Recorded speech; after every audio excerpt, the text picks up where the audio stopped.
Itu pernah ada suatu cerita Bung Hatta ini bersama 3 kawannya itu ke restoran gitu kan. Teman-temannya ini mesen bir, Bung Hatta itu cuma mesen air putih es.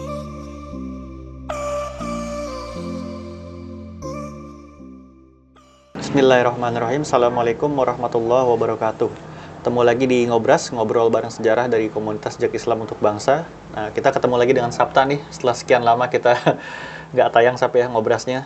Nah, sekarang kita pengen ngomong tentang satu sosok yang sering-sering disebut nih. Kalau misalnya kita lihat ke bandara namanya Soekarno-Hatta. Nah, ini juga ada, kita bicara tentang Muhammad Hatta atau Bung Hatta ya.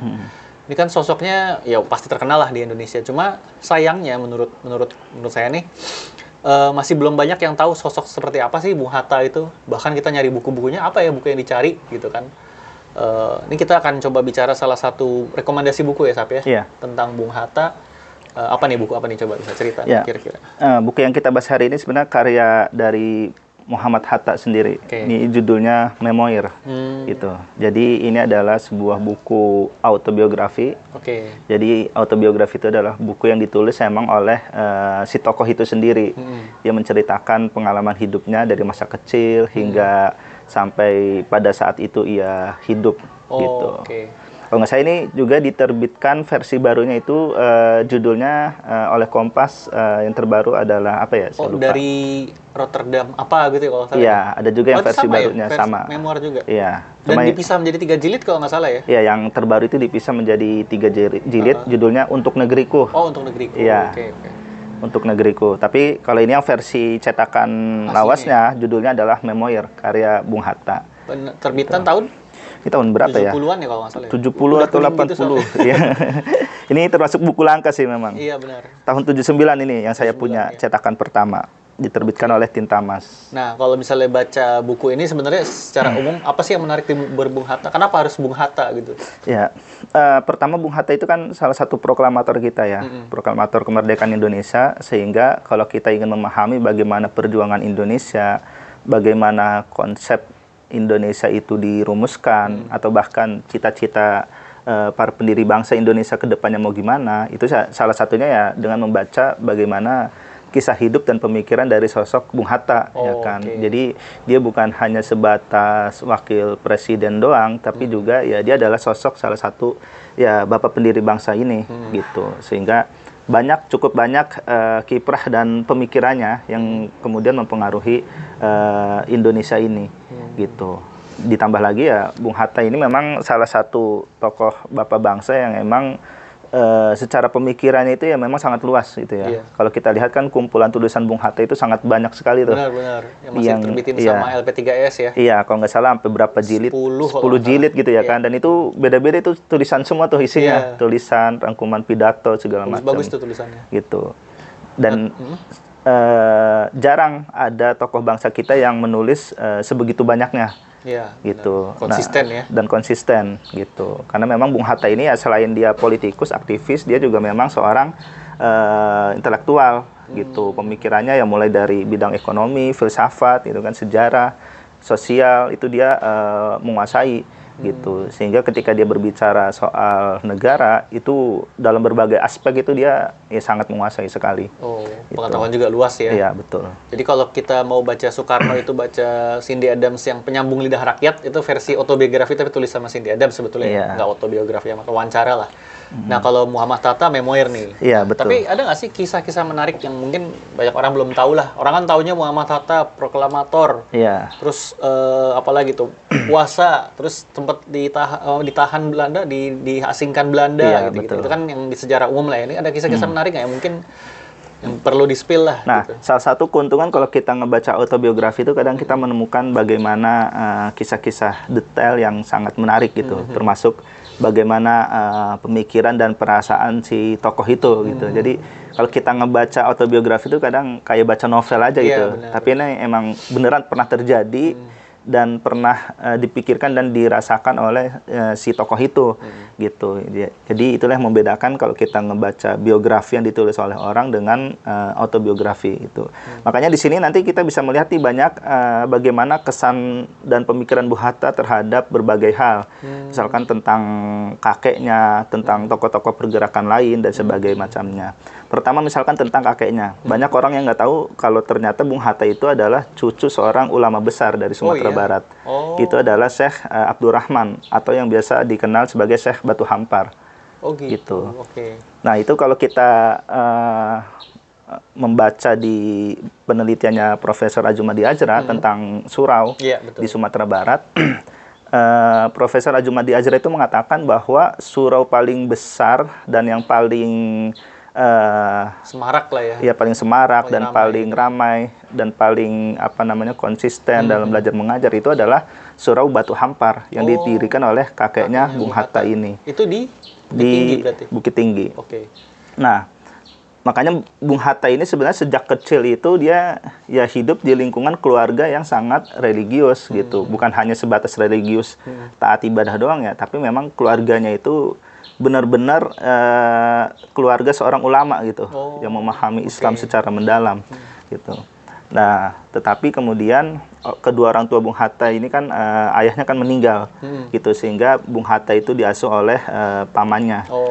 Nah, dari paman keluarga ibunya sebenarnya Bung Hatta ini awalnya ingin disekolahkan di Al-Azhar Kairo. Gitu. Jalur agama lah ya. Iya, intinya pengen jadiin Bung Hatta ini ulama lah gitu.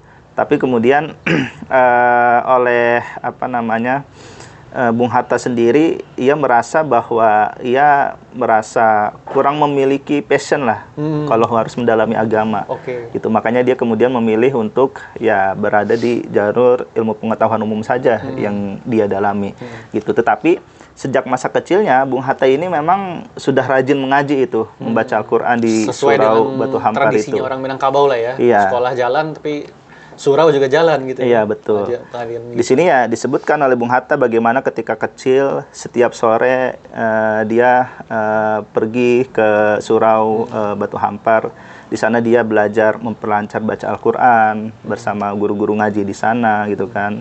Juga setelah itu belajar beberapa ilmu-ilmu dasar keislaman gitu, sehingga rasa keislaman Bung Hatta itu memang sudah dipupuk sejak kecil gitu. Di sini misalkan ada beberapa kesan pesan Bung Hatta terhadap kakeknya. Syekh Batu Hampar itu kan dikenal sebagai salah satunya kenapa Syekh Batu Hampar itu berbeda. Dia diantaranya sempat mengkritik bagaimana tradisi atau pemahaman beberapa ulama-ulama tarekat gitu ya, atau orang-orang yang mengaku tarekat. Kenapa? Karena pada masa itu banyak sekali orang yang ikut tarekat, ya kan, mempelajari tasawuf, padahal dari sisi syariatnya itu mereka masih berantakan, gitu ya kan. Jadi misalkan mereka merasa sudah berada di tingkat ma'rifat gitu kan, padahal sholat aja enggak gitu kan, puasa bolong-bolong gitu. Nah, ada ajaran Syekh Batu Hampar ini menurut Bung Hatta itu ya tidak seperti itu gitu. Kata Syekh Batu Hampar itu ya jalan tarekat itu baru ditempuh oleh mereka yang sudah cukup pengetahuan agamanya. Ajaran tarekat itu pengunci didikan agama, jalan ke situ bertangga naik, tidak bisa dilalui dengan loncat-loncat. Dan untuk masuk ke jalan tarekat, orang harus insaf benar bahwa dalam agama tidak ada paksaan. Jalan ke Tuhan ialah meyakini orang lain dan dimulai dengan meyakinkan diri sendiri. Artinya, kalau ingin mempelajari tasawuf, ingin masuk ke dalam tarekat, yaitu pertama tidak boleh dipaksa, yang kedua juga tidak boleh lompat-lompat gitu kan. Bertangga naik ya kan, benerin dulu nih syariatnya, baru kemudian lebih memperdalam lagi gitu kan. Karena saat itu kan banyak sekali ya, bukan hanya Syekh Batu Hampar doang, tapi juga beberapa ulama lain, termasuk kayak Syekh Ahmad Khotib Al-Minangkabawi gitu kan.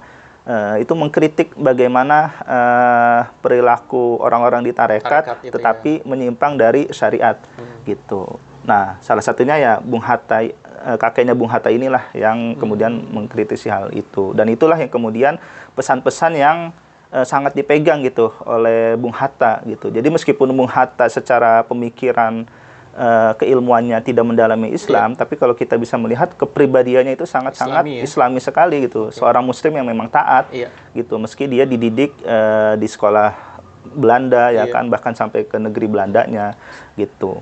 Ya memang Bung Hatta itu secara ritual dikenal Muslim yang taat ya.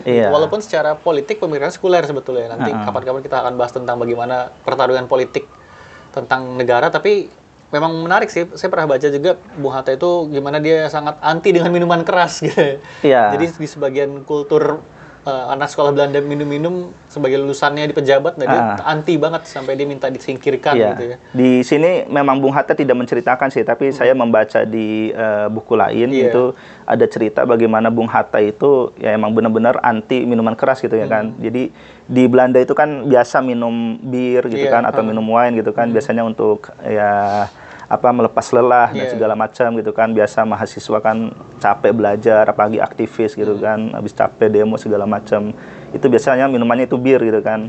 Itu pernah ada suatu cerita Bung Hatta ini bersama 3 kawannya itu ke restoran gitu kan. Teman-temannya ini mesen bir, Bung Hatta itu cuma mesen air putih es. Tapi kemudian pas tagihannya keluar, ternyata air putih es ini lebih mahal dibandingkan birnya itu. Akhirnya diledek-ledekin lah Bung Hatta sama teman-temannya ini. Gitu. Nah, di sini memang menariknya Bung Hatta itu, tadi saya ngeh dengan kata-kata bertangga naik itu, dia memang suka pakai kata-kata istilah-istilah yang menarik ya, menukik lebih dalam, bertangga naik. Dia tuh penulis yang bagus menurut saya. Iya, betul. Karena bacanya memang luas. Iya, kosakatanya bagus-bagus. Nah, kalau kita pernah dengar cerita juga ya, bagaimana Bung Hatta katanya bukunya itu sangat banyak. Nah, itu diceritakan juga di sini oleh Bung Hatta. Kalau nggak salah itu mau dia diasingkan, itu gimana? Ada kisah sedikit mungkin? Ya, jadi sebenarnya buku-bukunya itu dia kumpulkan ketika di Belanda. Jadi di Belanda itu Bung Hatta pasti selalu menyisihkan untuk beli buku gitu kan, tiap minggu.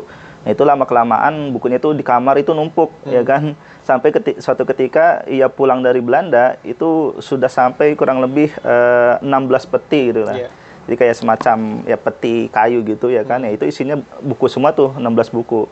Nah, kata Bung Hatta ya untuk membongkar itu perlu waktu sekitar ya 3-7 hari buat membongkar buku itu dan merapihkannya gitu ya kan. Dan itu dia bawa dari Belanda.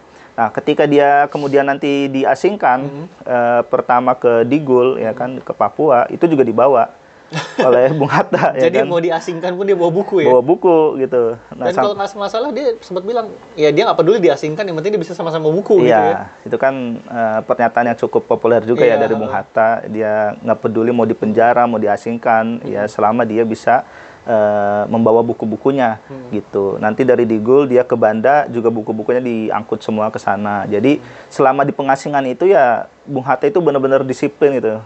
Bangun subuh, sholat, terus dia olahraga, ya sarapan secukupnya. Habis itu sekitar jam 8 atau jam 9 ya kan sampai jam 12 dia fokus membaca dan menulis gitu kan. Habis itu setelah sholat zuhur, makan siang, Bung Hatta tidur siang sebentar gitu kan, lalu lanjut membaca sedikit lagi, kemudian jalan-jalan sore, terus malamnya kembali, kalau tidak ada acara pertemuan, dia kembali membaca dan menulis gitu kan, lalu tidur. Jadi setiap hari seperti itu kegiatannya. Orangnya memang sangat tertib, disiplin sangat disiplin sekali. Dan perlu teman-teman ketahui, ini dua pribadi yang berbeda antara Soekarno dengan Hatta, ini tabrakan pribadinya. Iya, betul. Hatta itu tertib, disiplin, teratur, nggak impulsif gitu kan. Bahasanya pun sangat santun. Nah, beda sama Soekarno yang impulsif, yang lebih lebih dinamis lah ya, lebih spontan gitu ya. Termasuk soal perempuan ya. Nah, iya.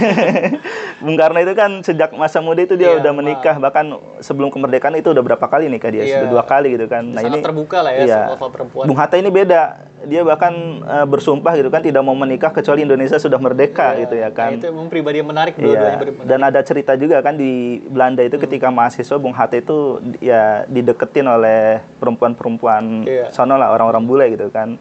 Ada perempuan dari Polandia gitu kan yang terkenal cantik, tertarik dengan Bung Hatta. Kemudian teman-temannya Bung Hatta ini mencoba jadi menjodohkan lah, macomblang gitu kan Bung Hatta dengan si cewek ini gitu kan. Akhirnya mereka berhasil tuh membuat Bung Hatta kencan dengan si perempuan ini gitu. Tapi ya baru kencan sekali si perempuan itu udah nyerah gitu kan. Si cewek Polandia ini bilang, ini teman kamu kayak pendeta aja, nggak tertarik perempuan gitu kan. Jadi mungkin saking cueknya Bung Hatta gitu ya kan. Ketemuan mungkin ngapain, tapi ngobrol pun susah. Cuma gitu ngobrolnya susah gitu kan ya, sebatas kaku lah ya. Kaku itu kan, menjaga jarak sekali. Iya. Dan itulah mungkin menariknya Bung Hatta ya, orangnya sangat-sangat strict ya, kaku, dan itu terkenal dia orang yang disiplin. Kalau teman-teman tahu, dia tuh tidak pernah terlambat. Iya. dan memarahi orang terlambat. Dia sangat dikenal orang yang tidak pernah terlambat. Tapi juga mungkin itu kan sisi pribadinya ya. Saya kemarin baca bukunya, biografi Mokhtar Lubis, di mana bapaknya itu pejabat kolonial. Titik baliknya itu adalah ketika dia melihat bapaknya menghukum kuli-kuli gitu ya. Dipaksa untuk menghukum kuli-kuli, sangat terpaksa. Walaupun rupanya orang jujur gitu ya. Itu membuat dia merasa punya perasaan anti kolonialisme gitu. Nah, kalau Hatta ini kalau nggak salah pernah ada kisah juga di mana paman ditangkap itu yang membuat dia menjadi sangat anti kolonialisme. Itu seperti apa kisahnya? Iya, jadi ketika di Batavia sebelum ke Belanda ya, Bung Hatta ini kan belajar ke Batavia gitu kan. Nah, di Batavia ini Bung Hatta ini tinggal bersama salah seorang pamannya, yang mana pamannya ini memang terlibat aktif dalam sebuah organisasi pergerakan gitu. Tapi kemudian pamannya ini yang membiayai dia hidup gitu kan, ditangkap gitu kan. Nah, Bung Hatta sebenarnya sempat sempat bingung juga tuh, waduh pamannya ditangkap, gimana nih dia nggak bisa melanjutkan pendidikan dan seterusnya gitu kan. Tapi pamannya meyakinkan gitu kan, udah kalau memang kamu berniat kuat untuk pergi ke Belanda, lanjut saja, kalau rezeki mah pasti akan datang gitu kan, kata pamannya gitu. Jadi memang penangkapan pamannya itu ya, sempat membuat Bung Hatta ya selain sedih gitu kan ya juga semakin kuat untuk ya berjuang untuk belajar gitu ya kan, menempuh ya tidak hanya berjuang melalui aktivisme politik tetapi juga yang melalui kegiatan-kegiatan akademik gitu. Oke, nah setelah membaca buku ini kira-kira apa sih kesan kuat yang paling kuat yang dapat dari sosok Bung Hatta gitu? Ya. Kalau saya melihat setelah membaca autobiografi Bung Hatta ini ya, Bung Hatta ini ya memang sosok yang bisa dikatakan sangat berintegritas gitu ya kan. Itu kata yang tepat ya, integritas banget ya. Berintegritas itulah. Jadi dia bukan hanya sekedar cerdas, bukan hanya sekedar piawai dalam memimpin organisasi, karena Bung Hatta ini kan pernah memimpin Perhimpunan Indonesia itu kan, aktivis Indonesia di negeri Belanda sana, dan itu tantangannya bukan main itu ya kan, dia sampai harus berpindah-pindah, kadang pergi ke Belgia karena dikejar-kejar oleh orang Belanda gitu kan, sampai sempat dipenjara oleh Belanda gitu kan selama beberapa bulan karena aktivitasnya gitu.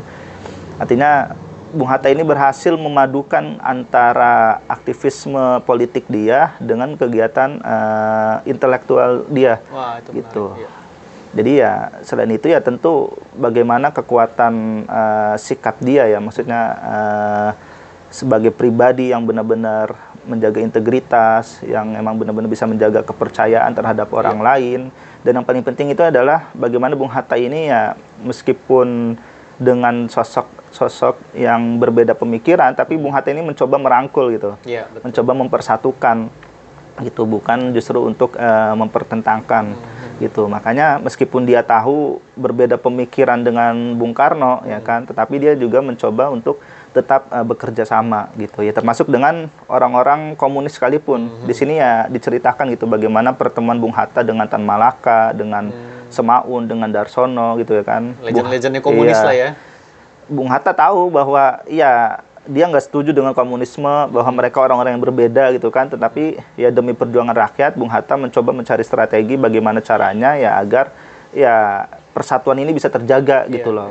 Makanya saya kira bahkan Bung Hatta ini sosok yang bisa merangkul dari berbagai kalangan gitu. Jadi dengan orang-orang yang kalangan nasionalis dia dekat, dengan orang-orang yang Islam itu juga dekat juga gitu dengan Bung Hatta gitu. Saya kira itu sih. Iya, menarik memang kalau bicara Bung Hatta dengan komunis, dia sangat anti komunis, tapi dia juga ya ada perdebatan dengan Tan Lingji ya. Teman-teman bisa cari bukunya, dia mengkritik Marxisme gitu kan.